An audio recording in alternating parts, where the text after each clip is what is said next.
Hey guys, welcome to my channel. ముందుగా అందరికీ తేజు వంటల ప్రోగ్రామ్కి స్వాగతం. ఇంట్లో ఎవరు లేరు కాబట్టి మనకి ఇష్టం వచ్చినట్టయితే చేయొచ్చు. సో సాంబార్ రైస్ అయితే కుక్ చేసిన. నన్ను చూసి మీరైతే ఇన్స్పైర్ అయితే కుక్ చేయకండి. లాస్ట్ వరకు చూడండి ఆడ ఎలా వచ్చిందో. ఫస్ట్ అయితే బియ్యంలో కొంచెం కందిపప్పు వేసి కడిగి అయితే పక్కన పెట్టుకోవాలి. చింతపండు కూడా కొంచెం అయితే నానేసి పక్కన పెట్టుకోవాలి.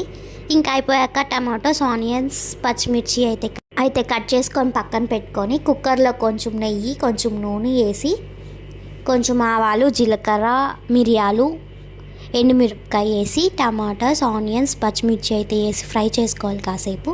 దాని తర్వాత ఉప్పు, కొంచెం పసుపు, ఇంకా కారం మీకు సరిపడినంత వేసుకోవాలి. ఇంకా అదంతా అయిపోయాక మనం స్టార్టింగ్లో కడిగి పక్కన పెట్టుకున్న బియ్యం అయితే వేసి వాటర్ అయితే వేసుకొని ఇంకా మూత పెట్టి అయితే 3 విజిల్స్ వచ్చేదాకా అయితే వెయిట్ చేయాలి.